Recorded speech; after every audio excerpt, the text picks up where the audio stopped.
凭良心说啊，自打你来到京都，我对你一直是欣赏有加，乃至掏心掏肺。凭什么？那俩字没听清楚。哪怕到如今这步田地，我依然能再退一步。名册上那些，查就查了。我希望呢，到此为止。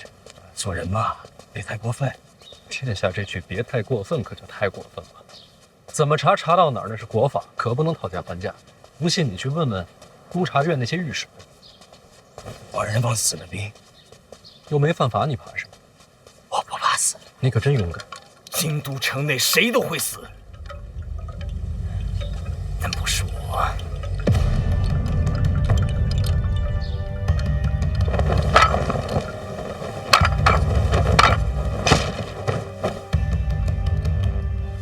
殿下慎言，老活着不死的，可都长了壳。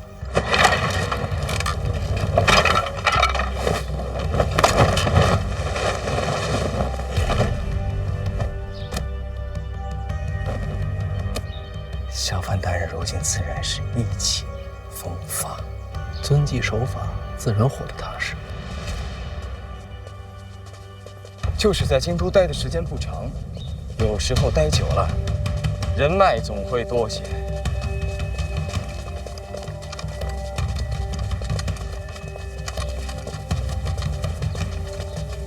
殿下说的对啊，来得晚，没人脉。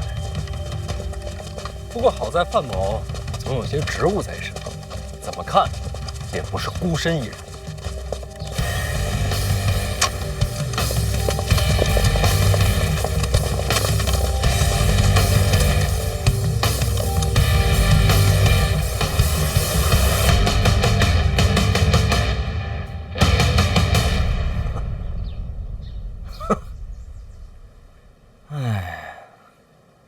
我知道你送范思哲北上，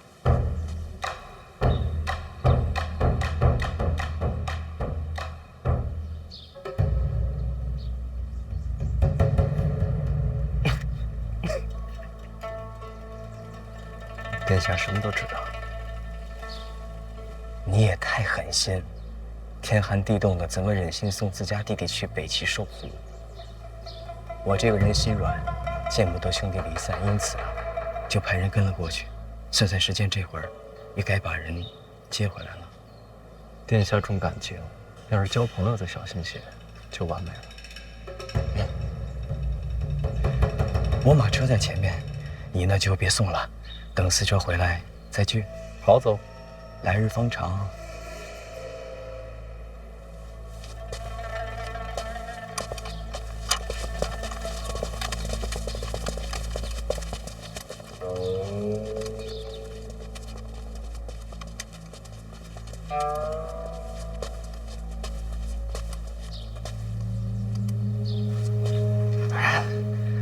思哲少爷要是真被他们抓回来，那事儿可就不好办了。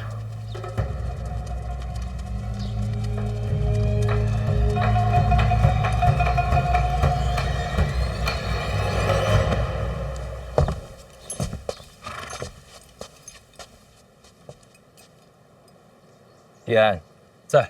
你说的没错。什么？是得有个回应，不能示弱。该怎么做？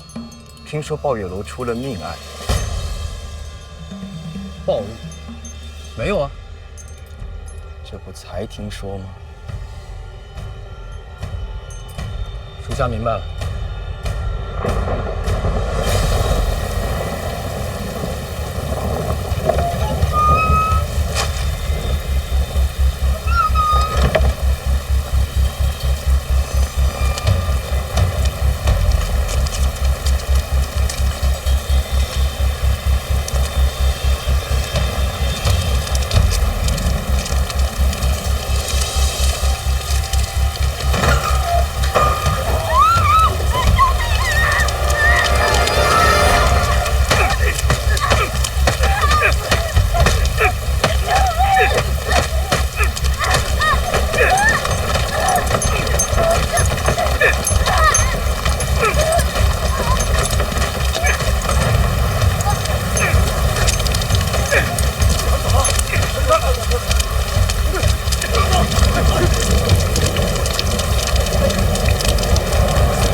册查下来啊，京都之内钱财有问题的官吏，着实不少啊。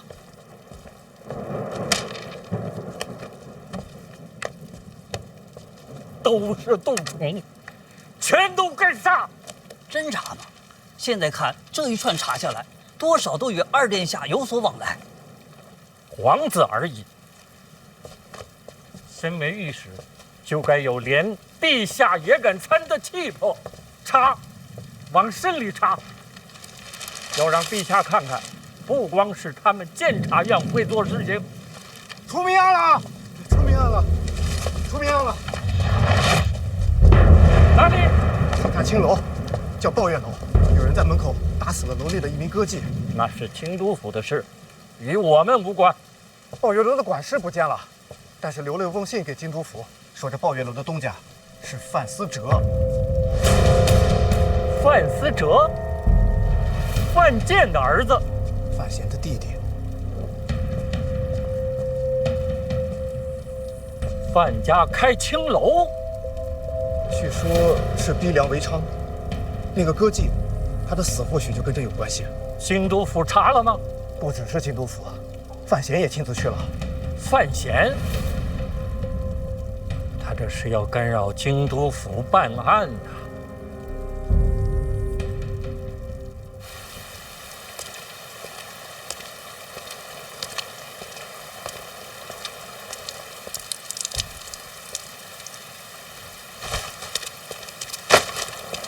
大人，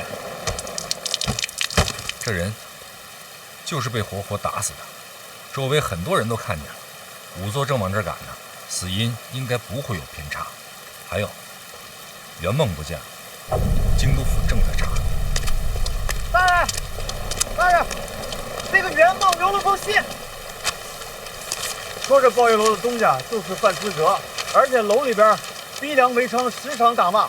这个信一样的还给京都府送了一份。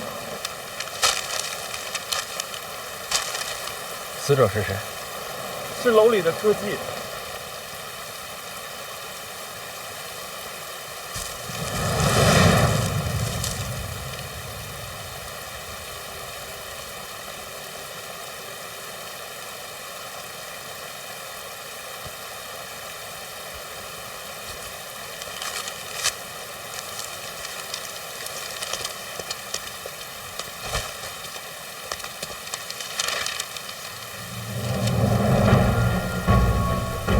这是金家姑娘，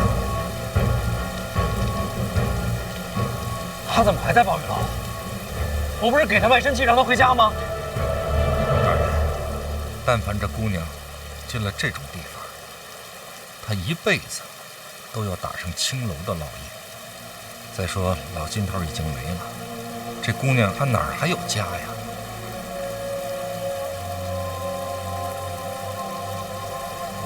凶手，这是故意选的。大人，目睹行凶过程的护院说，那3个人进了院内，未曾询问，也未曾拣选，只是第一眼看见这位金姑娘就动手了，直到活活打死，也没问过她究竟是谁。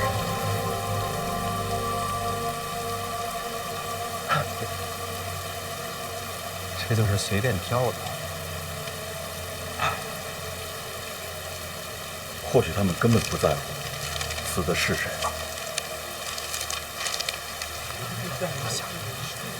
就在那个地方。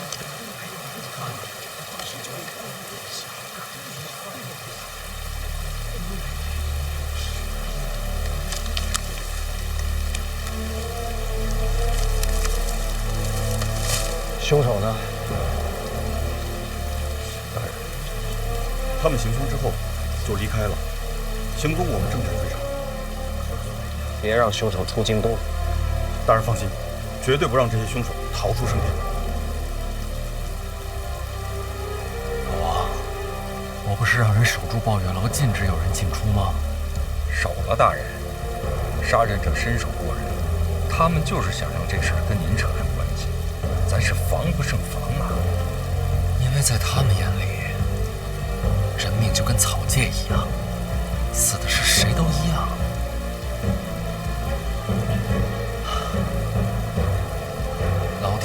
下去了。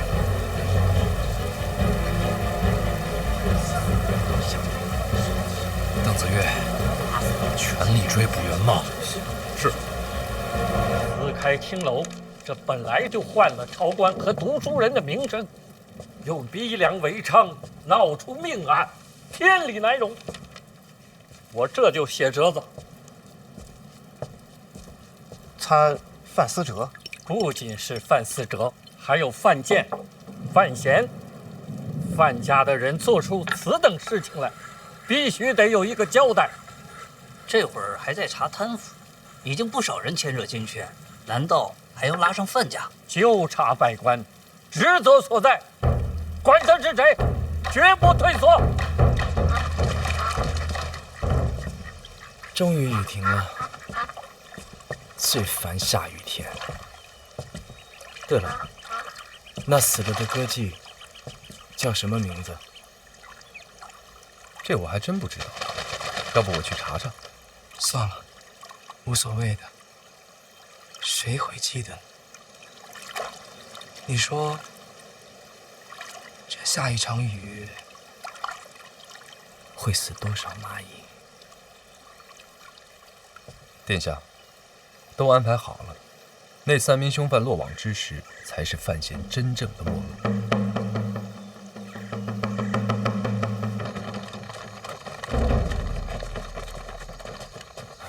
范兄，世子怎么来了？我向天发誓，我真的不知道袁梦去了哪里，我与此事也当真无关。放心，我会好好查，不会冤枉人。范兄，我知道你在追查此案，能不能麻烦你不要把我和袁梦的关系说出去？毕竟牵连人命，与名声有碍。范兄，你等一下，你也帮我跟若若说一声，自从赐婚之后，我再也没见过袁梦。世子，别再跟着老二了，啊！我不希望有一天亲手拿你。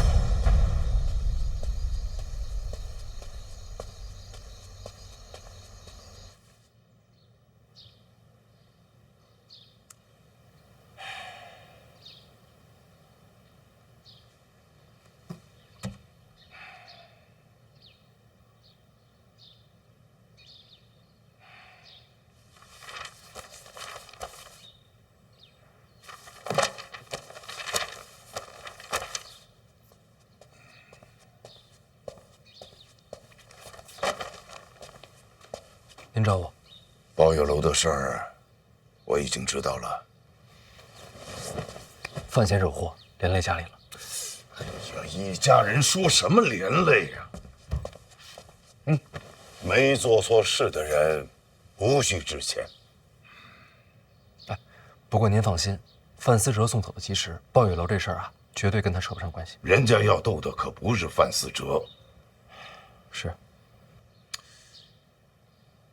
督察员来明城，又准备上折子了。应该的。不生气？督察院这些御史，其实人还不错，应该可以做朋友。这次备参，你打算如何应对呢？不做应对，查到凶犯之前，暂不上朝。于理不合。爹，你信得过我吗？对范闲的事儿，你怎么看？说实话，陛下是说包月楼一事？随便。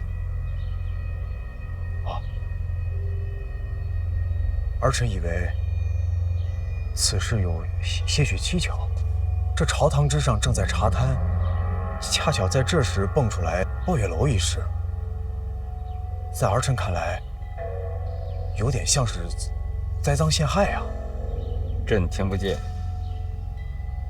儿臣以为是栽赃陷害。你真的这么认为？那天在殿上为赖明成摇旗呐喊的都是你的门下，为什么？陛下，儿臣发誓，此事儿臣并不知晓啊。这么点小事给你慌成这个样子。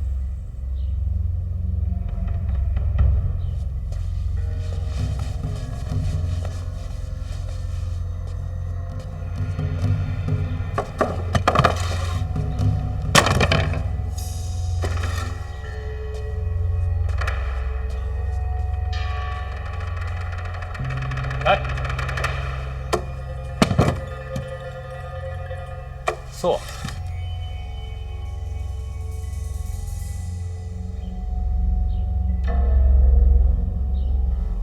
谢陛下。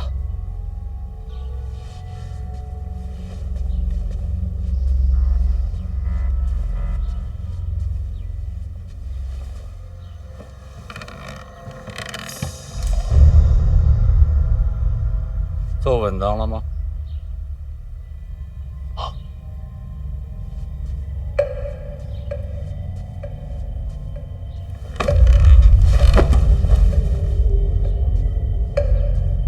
记着，今后遇事要稳当，做人要稳当，做太子更需要稳当。听明白了吗？装不明白是吧？去，回去问你娘。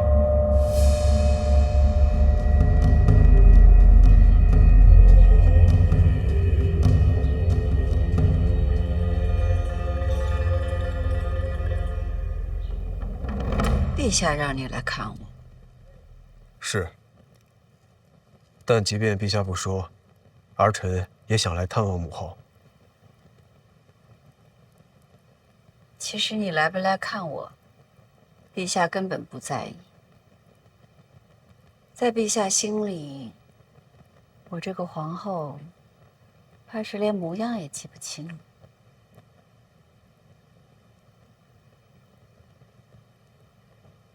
他让你来，是怕你没听懂。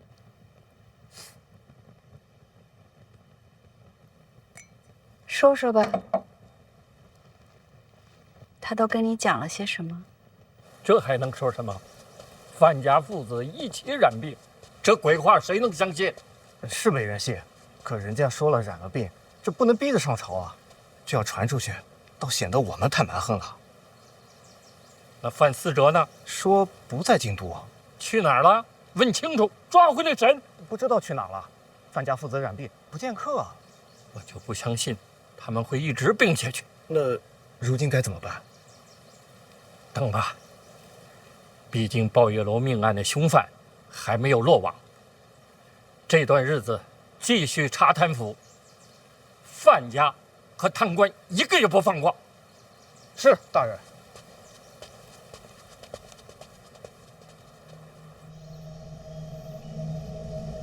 抱月楼的事，民间已经传开了。此时猜疑范家的人确实不少，只是这范闲毕竟有诗仙之名，也有不少人猜测此事另有隐情。会写诗可真好。凶犯是不是应该落网？不急，这么快落网，太刻意。范家这会儿全家高病，不见客不上门，这事儿总不能一直拖下去。是想拖到抓到凶手吗？可染病了，得治。治病？请太医院最好的太医，走趟范府，给瞧瞧。会不会不见？染病了就不见医，听着有点不太合情理。若是查了无病，那便是欺君。我去办。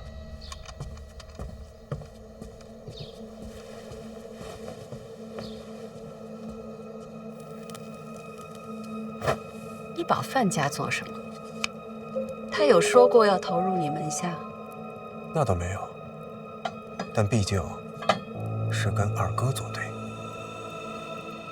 那就让他们去斗，你安心看着就好，何必亲自下场？毕竟也算同盟，所以他才那么说的。让你给个态度，是要让你看清楚他们争斗的细节，让你坐稳些，是让你哪怕看清了，也别胡乱下场，冷眼旁观，瞧他们争，超然于物外，方能以身化天机。他是在教你怎么做太子。一定要让人猜，就不能直说。天子之心，人生难测。至于在朝上替赖明成摇旗呐喊，其实陛下知道，那不是我安排的，他只是想再确认一下罢了。那能是谁？毕竟范闲是黎相未来女婿。林若甫，你猜到了？我知道，陛下也知道。刚才陛下的那番提点，其实你都听懂了，根本没必要来问我。听听母后教诲，儿臣心里还是高兴的。既然听懂了，还故作愚钝。母后，那做太子的，愚钝不就是聪慧吗？是太子，更是夫子。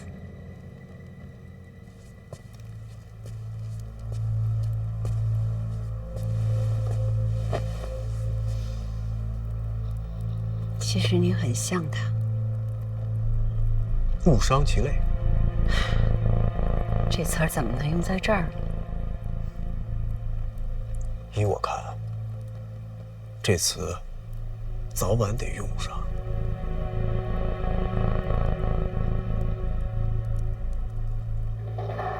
难为你了。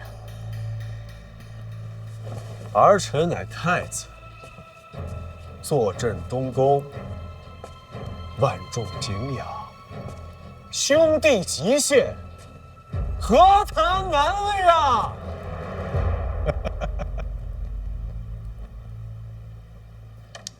哎，老大，哎，来一个，别客气啊！大人做的这点心啊，人间美味啊！来来来，烫啊！哦，嘿，我家爸爸最爱啊！来来来，坐着吃。客气客气，不用不用。来来来来来，又坐。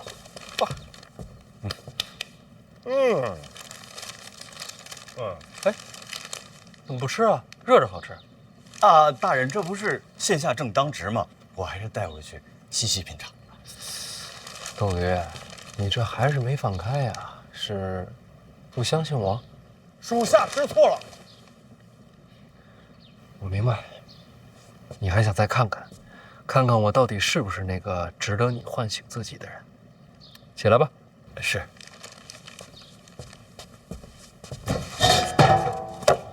医处那边都安排好了啊，都安排好了。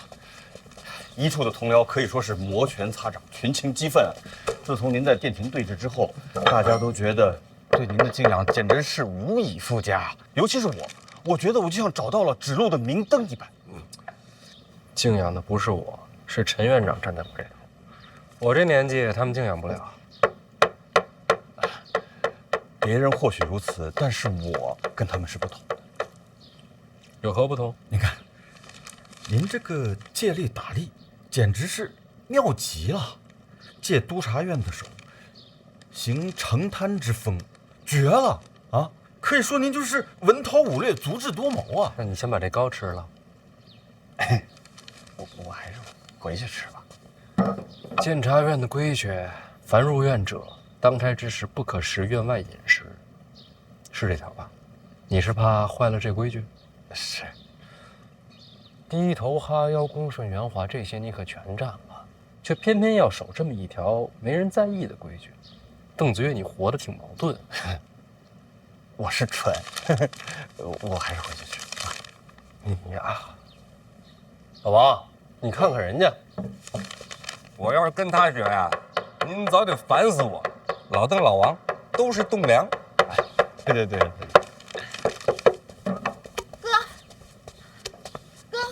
你先把气儿喘匀了再说话。太医来了。哎，长的是哪位太医啊？哎呀，管他是哪位呢？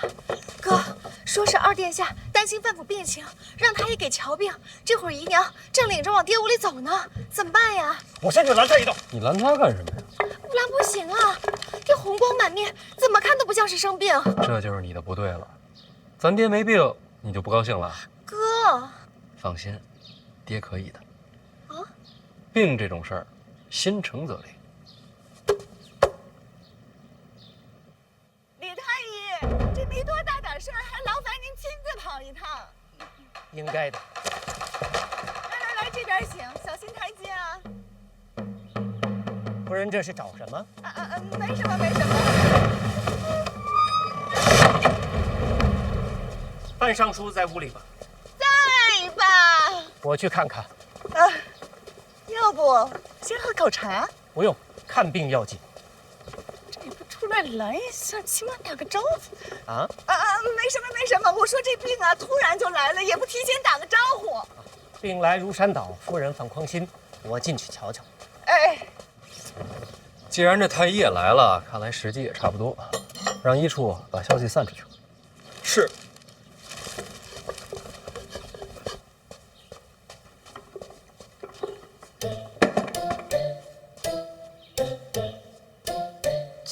脸色这么难看，会不会绝症啊？先不慌。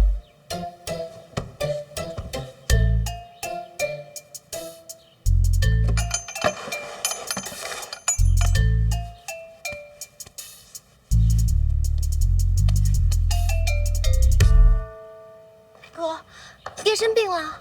没有，身体比我都好。那怎么办？他一查出来怎么办？没病那就更严重喽。那肯定，那是七缺。若若，你想想，身体抱恙不能上朝，除了是生病，还能是什么？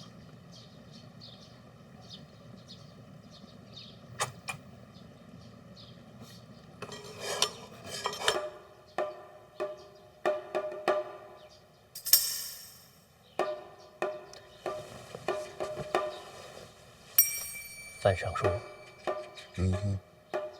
范尚书，请把舌头伸出来看看。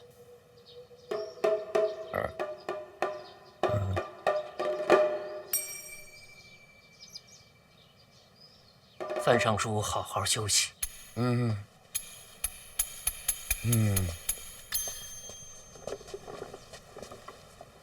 范尚书不是生病，完了而是中毒。啊！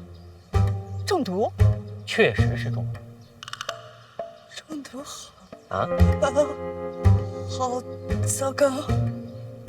夫人该小心一些，仔细排查一下府里的可疑之人。对，有道理。走吧，我也看一下小范大人。还要看啊？来都来了，看吧。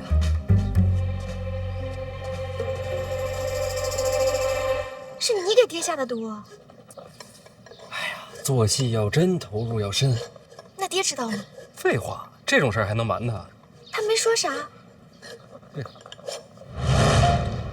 赌，您放心，在这方面我是绝对专业，这个十分安全，就是见效极快，瞧着吓人。闻着不错，毕竟是给您喝，口味我可是特地研制，讲究一个入口柔，一线喉。那我先尝尝。哎，真有医者上门，再喝也不迟，不然浪费了。香是真香。那爹确实挺相信你的。那这毒你自个儿喝吗？我喝它干什么呀？太医也不来看你呀。我中毒没人信，大家都知道我是废界的徒弟。那大家会不会怀疑这毒是你下的？不可能，儿子给爹下毒，说出去谁信啊？那还是人吗？我是不是骂着我自个儿了？也不算啊。大人是诗仙啊，是仙就不是人，不是人就骂不到。你这不还是骂我呢吗？是都能圆上。范闲，太医来了，你醒了没啊？辛苦你了啊，太医。辛苦了，太医，连口茶都没喝。范闲，太医来了，你醒了吗？范闲啊，起来见见太医吧，过来给你看病的。范闲，范闲，夫人，不必客套。小范大人有病在身，恐行动不便，咱们还是进去吧。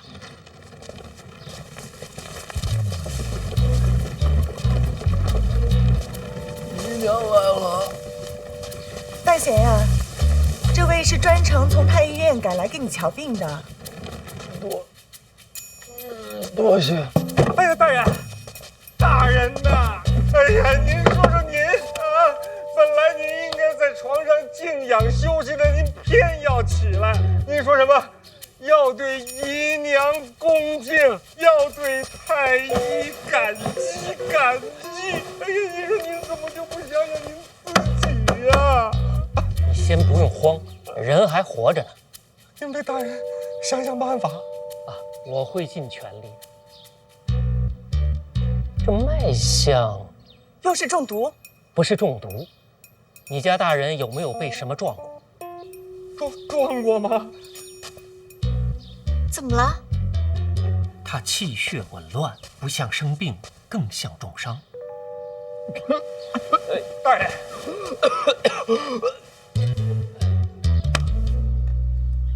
吃了吗？没吃呢。没吃，回家吃去吧。啊？不是，这是撞糊涂了吧？谁派你来的？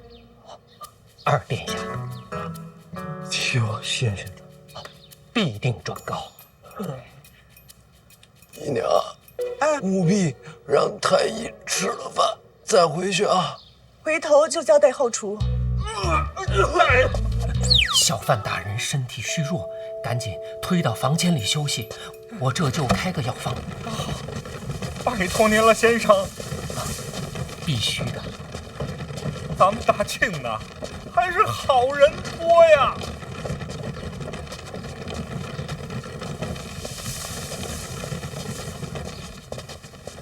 要不吃了再走？为保万无一失，咱们再来一遍。来，听说过抱月楼吗？知道，范家小公子开的，出人命那个。有人瞧着过，包月楼的管事是个圆梦啊。那可是流金河的袁大家。听说那是靖王世子的枕边人。大家记住，一定要迅速把这个消息给我传遍京都的每一个角落。兹事体大，有劳诸位了。为了大庆，为了大庆，快！时间很紧，不得有失啊！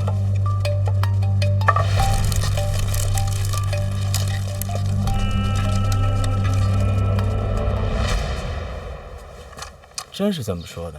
是。太医回来后说了，范建中毒，范闲重伤。他还说他行医多年，绝不会看错。范建的毒啊，是范闲下的。范闲？不会吧？你瞧，说的你都不信，说出去能有用吗？毒我能理解，范闲的伤哪来的呀？大人，您真的没事吗？没事儿，都是表演。表演为何物啊？就是做戏，晒会儿太阳就好了。哎，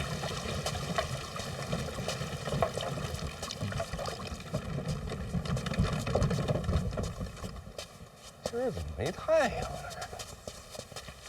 哥，这太医开的方子。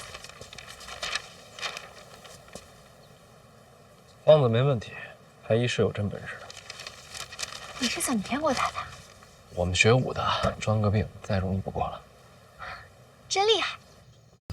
不是假装的，我问过太医了，从伤情看是内伤，这可装不出来。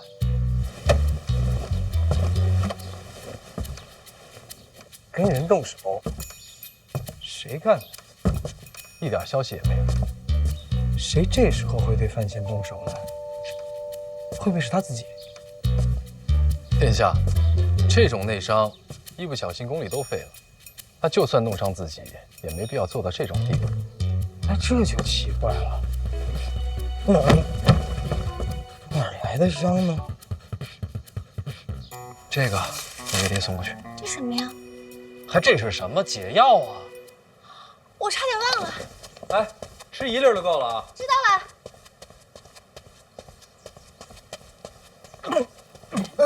大人，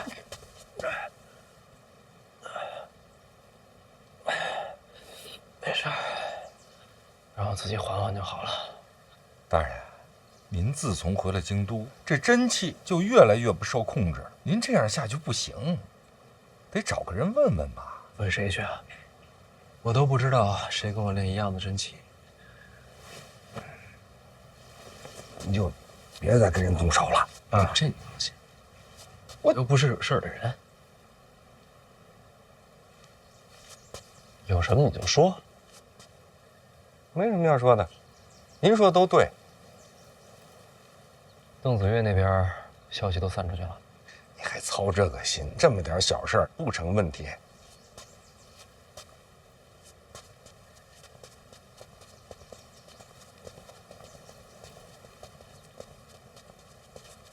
叶小姐来了。叶灵儿，晚上来了吗？真病了？没有，装的。哦，那我会转达给马儿的。他是有什么话要你带给我吗？你又没病，就不转达了。那你帮我告诉他一声，我很想他。知道了。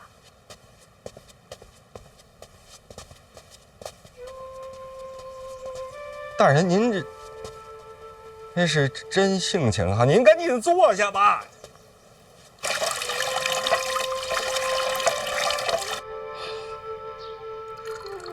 大人，那个圆梦和靖王世子的消息是，散播出去了，而且从结果上来看吧，百姓确实还是更相信您一些。那你还叹什么气呀？发什么愁啊？因为近来六部之间有一些传闻，说的可难听了，说是大人他以权谋私。哦，这话怎么讲啊？督察院彻查贪官，那说都是大人在背后指使的，那证据就是被查那些贪官都是二殿下的亲信嘛。所以范闲这所谓查贪惩奸，不过就是党争罢了。借大义是幌子，与李承则为敌才是底子。大人，您都听说了？听你这么一提，猜出来了。那这传闻有什么问题啊？这堂上的诸公不都是这样啊？但是我不行啊，我的背后是监察院，大义这幌子，我能用第一次，就能用第二次。我今天能用这手段对付李承则，明天啊，就能用同样的手段对付京都的每一位朝臣。来，喝点水。那到时候啊，就会人人自危，大人就会成为众矢之的。这还没法解释，除非能让他们觉得我没那么阴险，就是年轻莽撞。妙啊，此计甚妙。大人，该怎么干呀？大人，您干嘛去？见婉儿。哎，大人，不合适，真的不合适。您别忘，现在对外您是有病，你有谁说不是呢？你有药啊？不是，你有病，你哪有上京溜达的呀？那是我未婚妻。那就更荒唐了。让京都百官觉得我荒唐些，有什么不对吗？妙啊！老邓回医处，圆梦和靖王世子的消息继续散，他们要的是官场，我要的是民心。是。大人，您好歹得做着这个袁梦跟世子的关系已经传遍大街小巷了。小范大人身为监察院提司，想传播个消息，轻而易举。世子一直跟殿下走得很近，已经有人在猜这抱月楼背后不简单了。无妨，坊间传闻嘛，这点我跟范闲倒是英雄所见略同。他有传播，我何尝不是啊？殿下已经传播谣言了，坊间未曾听闻啊。坊间咱们斗不过，百姓嘛，天生恨贪官，这点范闲占了先手。我的消息啊，只送官场。殿下，这京都官场好人可不算多，未必有人会在乎人命关天。可他们在乎他们自己呀，不能老在家待着，走个亲戚。走个亲戚？赶在这个时节？我这个人吧，有个重要的品质，叫落井下石。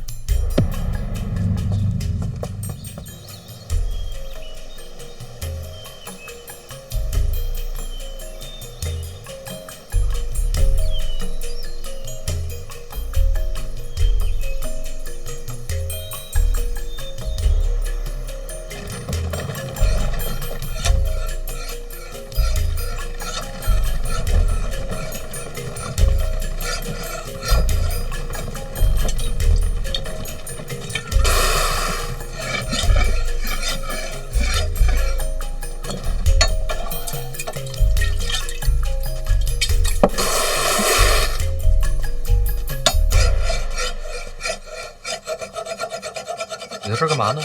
磨刀啊！你怎么来了？你不是装病的吗？婉儿在吗？屋里呢。哎，对了，顺便问你一句啊，这怎么院门口开着，一个守门的也没有啊？都在屋里，防刺客。有人要对婉儿不利？不是刺婉儿，那还能刺谁啊？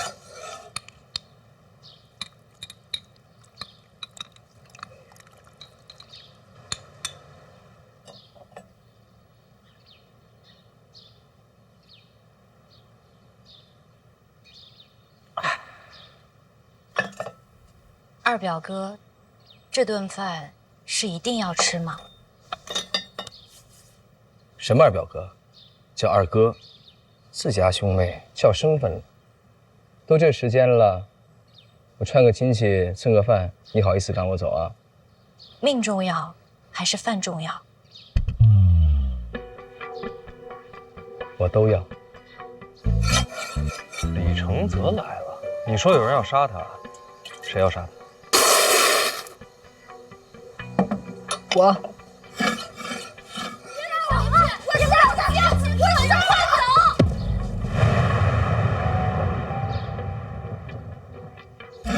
你要杀李承泽，不然我磨什么刀？他可是当朝皇子，你想过这么做的后果吗？想过，不管怎么样，我都死定了。那你还要杀他？陛下赐婚，不愿意。我也不愿意啊。说句实话，全京都这么多大家闺秀，就这位叶女侠的气质跟我最不搭。他不愿意，你也不愿意，那就好办多了，把婚事退了不就行了？我们愿不愿意重要吗？陛下赐婚，金口玉言。婉儿，我问你，假设你跟范闲第一次相见就互看生厌，你们的结果会有什么不一样吗？你们的结果还会是一样，你们天生一对，因为这是陛下的旨意。其实我们的婚事跟我们无关，婉儿，你只是运气好。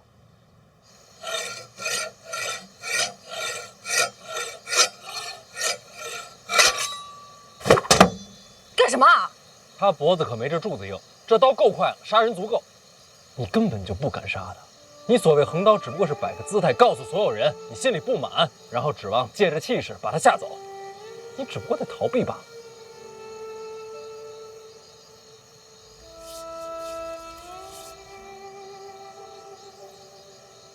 对，我确实不敢杀他，我甚至连京都都不敢逃出去，因为我走了，就是抗旨，叶家担不起，所以我只能逃避。你不敢杀他，我可以帮你啊。这什么？剧毒，服下半日后七窍流血而亡。半日之后啊，没有人想到咱俩动的手。你疯了！你不是讨厌这婚约吗？那也不能杀人呐！你们有多大仇，非要毒死他才能解恨？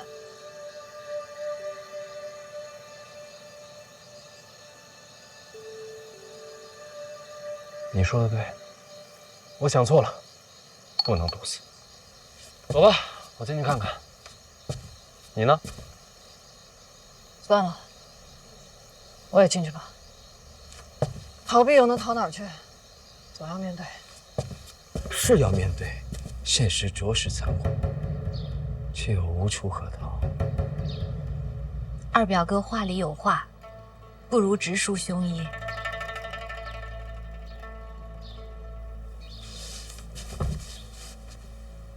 本来想要瞒你，但想想范家和鲍玉楼这么大的事儿，你应该听说了吧？当然，我来是想替范闲解释一下，鲍玉楼这产业是范思哲的，与他无关，你不要太怪他。原来是这样。他偷偷放范思哲走也情有可原，毕竟血脉相连嘛。只是这产业终究残忍了些，这2天还有个歌妓被活活打死，对人命还是应该有些敬畏的。你呢，没事劝劝他们，这产业啊，能不做就别做了。哎，对了，话说回来，范闲回京都这么久了，有没有来看过你啊？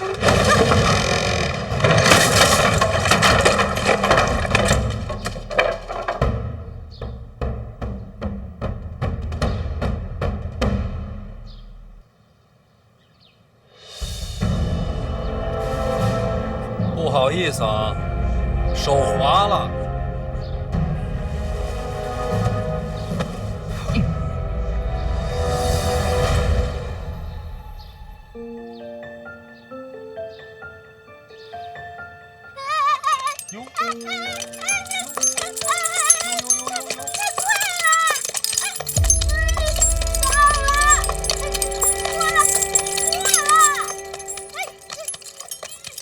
太快啊，太慢了吧？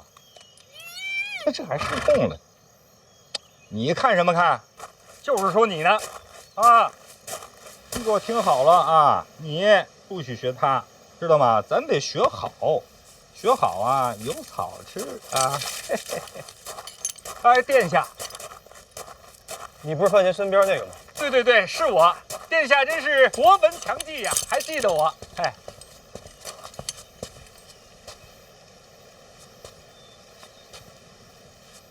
在城外，我的战马就是被你打死的。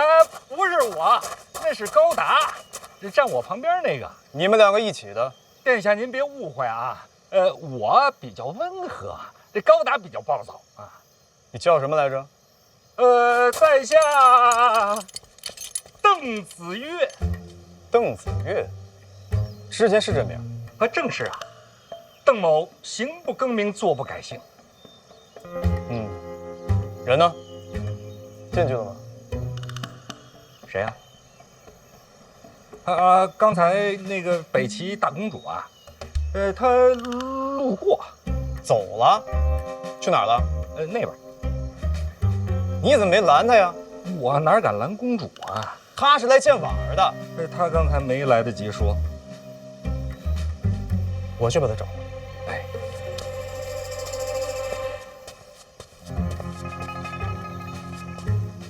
邓子越，记住了。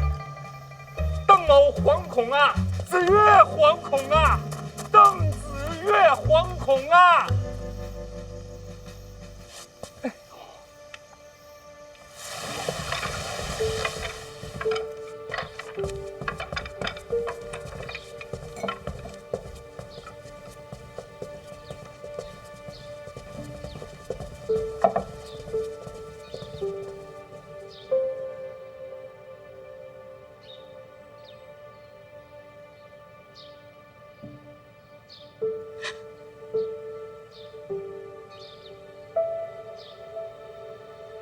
怎么受了这么多？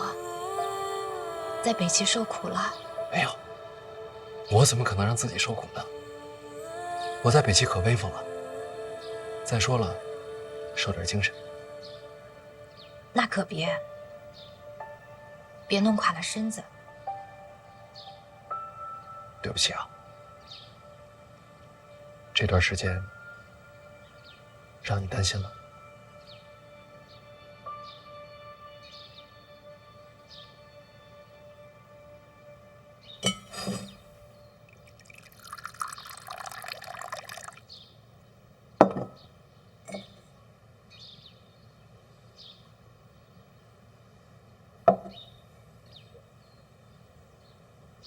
本来呢是应该一回京都就来见你，但是陛下把我叫走了，之后一直琐事不断，麻烦缠身，拖到现在才来，是我错了。可你不该今日来，你不是病着呢吗？没事，装的。装的？那你爹呢？也一样，也是装的。家风使然。你可别逞强，保证不会。全家装病，这算不算是欺君啊？我还得替你瞒着。殿下少说两句，不然我一会儿还手滑。气性真大。你问婉儿，我来这一趟可都是在替你说话。你要是觉着心烦，咱送客。这么无情啊？不用。有些事情不如当面说清楚。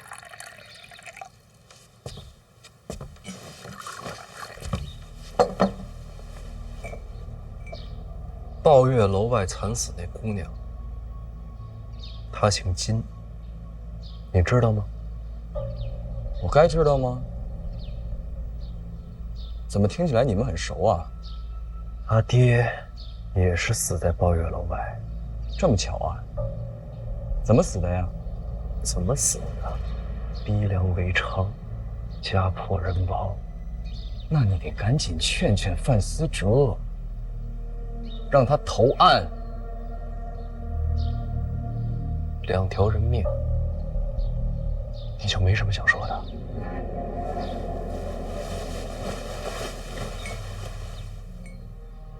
可惜，没了。我该说什么呀？京都这么多人，每天都有人死，撞到谁头上我能预测呀？除了可惜，你让我说什么？嗯？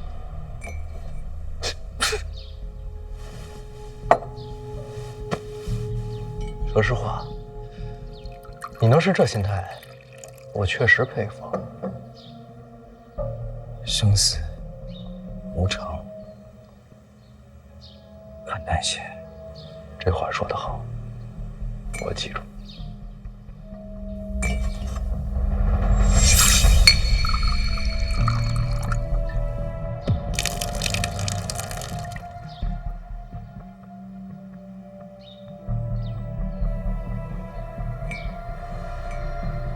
敬所有无辜死去的百姓。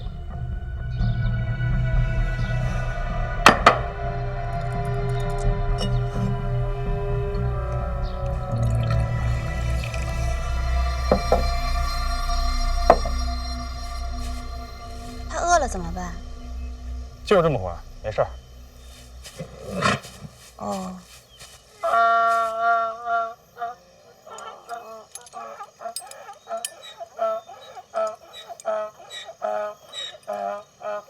这有草，饿不着。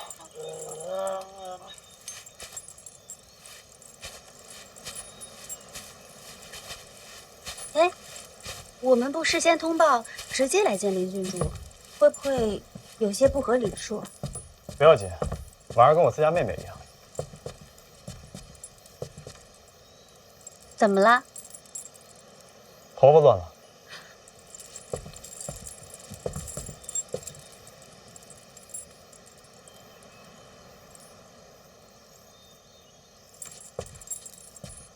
好了吗？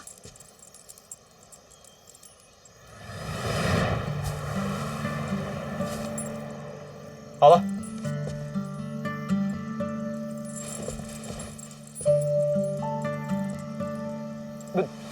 对不住，我在兵营里面帮着整理盔甲，整理惯了，是我失礼，对不起啊，我向你道歉。我接受你的道歉，下次别这样了。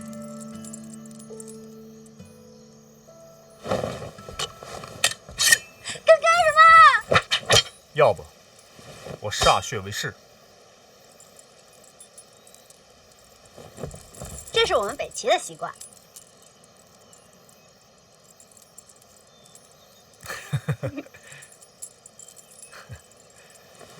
我这个人是不是太粗鲁了？边军这么些年，有些习惯啊，一下子改不了。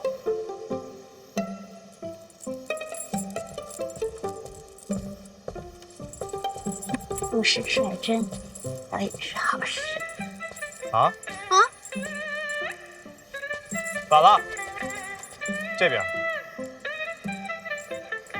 哦。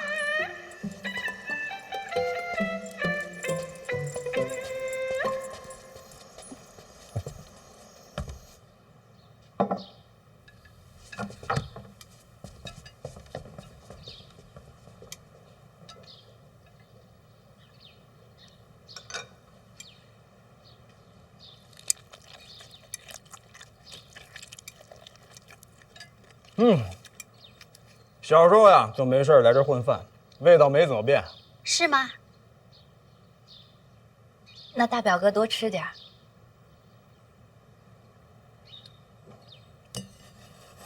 我刚刚进来的时候，气氛不对呀。我还瞧见……没什么怪的。倒是你们二位，这是……我欠他一匹马。什么马？我们刚去了集市，将马买了。大齐皇室向来坦荡，绝不欠账。买马？武刚试骑了，庆国战马倒也风驰电掣。京都集市上买的战马？那光累了。公主想要认识你，我就把人领来了。公主请。刚刚聊什么了？感觉杀气腾腾啊！大哥说笑了，就是闲聊。我在边军待这么久，杀气不太会看错。你知道我的，我从来都是能退退，能让让。真的吗？我敬你。敬我？赔罪的，我不该拿刀指你。没事，总比照脸扔过来强。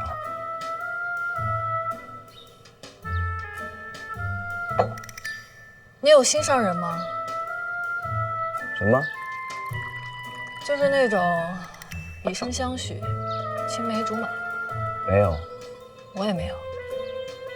好事，未来成婚，你我多少些痛苦。怎么了？我刚刚一直在看你。在看我？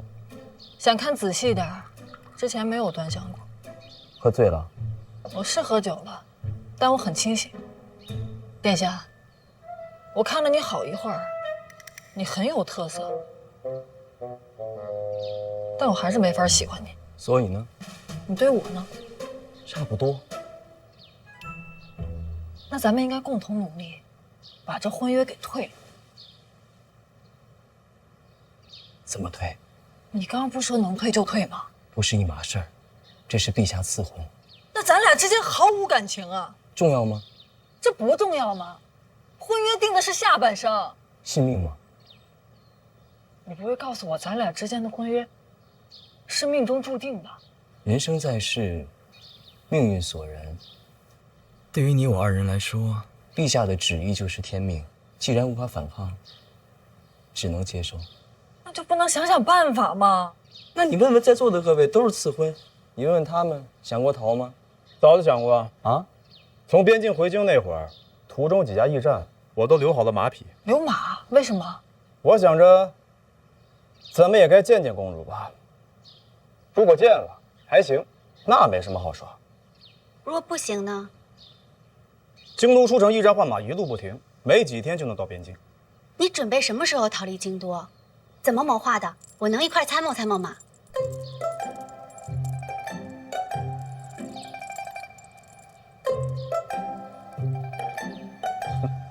你帮我参谋逃婚？我从小到大就想逃出皇城，只不过都是做梦罢了。没想到遇上一个真的，这方面我有很多构想，也许我可以帮你。暂时不用。为什么？现在看来，不需要他。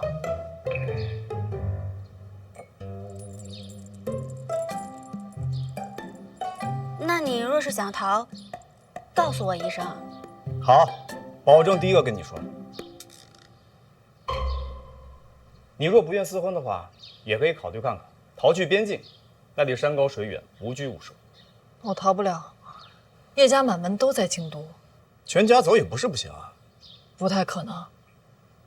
叶家世受皇恩，皆有军职，怎么可能逃到边境？听着都像造反。不去边境也可以去儋州。我刚来京都那会儿，天天想逃回儋州。你也想逃？若不是我遇到的是婉儿，我早就逃了。为了婚事，你敢抗旨？后半生比圣旨重要。也对，别人不敢说，但小范大人是哪都敢去。别说当年，就是现在，要是真心想走，北齐也不在话下。毕竟交友广泛。小范大人在北齐的传闻，其实都不是真的。